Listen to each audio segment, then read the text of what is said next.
네, 안녕하세요. 오늘의 건강로드 충남대학교 병원 호흡기내과 우성대입니다.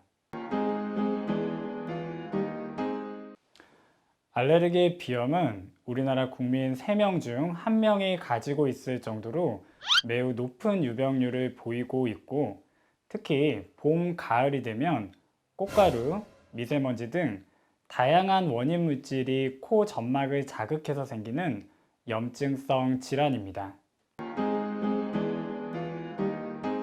봄철과 가을철 환절기에 증상이 심해지시는 분들은 꽃가루 항원이 원인일 가능성이 높습니다. 특정 계절에 상관없이 1년 내내 증상이 지속되시는 분들은 진먼지 진드기나 개나 고양이와 같은 애완동물 털이 원인인 경우도 있습니다. 하지만 비염은 알레르기성뿐만이 아니고 비알레르기성 원인에 의해 발생하는 경우도 많기 때문에 전문 의료진의 진료를 받고 검사를 통해 정확한 진단을 받는 것이 필요합니다. 알레르기 비염의 대표적인 증상은 맑은 콧물, 코막힘, 재채기, 코 가려움증이 있습니다.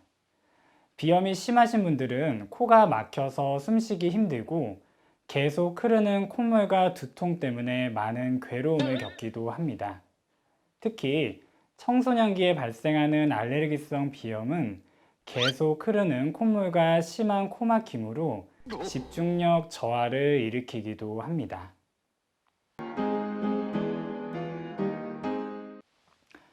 감기 바이러스에 의한 비염과 알레르기 원인 물질에 의한 비염 증상은 기본적으로 유사합니다. 그래서 환절기마다 지나가는 감기로 생각하시는 분들이 많아서 치료 시기를 놓치거나 그냥 참고 저절로 낫기만을 기다리는 경우가 많이 있습니다. 하지만 감기처럼 열이 나거나 누런 콧물이 나오지 않고 맑은 콧물, 재채기, 코 가려움증이 있다면 반드시 알레르기 비염을 의심하셔야 합니다. 우선 문진을 통해 환자의 증상과 가족력을 파악하고 생활환경이나 알레르기 과거력도 살펴봅니다. 엑스레이나 CT를 통해 비중경 망곡증이나 부비동염 등 다른 동반질환 여부를 파악합니다. 무엇보다 알레르기 비염의 원인 물질을 찾아내는 것이 필요해서 피부 반응 검사나 혈액 검사를 통해서 원인 항원을 찾아낼 수가 있습니다. 알레르기 비염은 만성적인 질환으로 완치라기보다는 증상을 조절하는 측면에서 접근합니다. 우선 각 환자에게 알레르기 비염을 일으키는 원인이 무엇인지 정확히 진단을 하고 그 원인 물질을 회피하는 방법이 있습니다. 하지만 이러한 원인 물질을 완벽하게 차단하는 것은 어렵기 때문에 약물 치료와 병행을 해서 치료 효과를 높여야 합니다.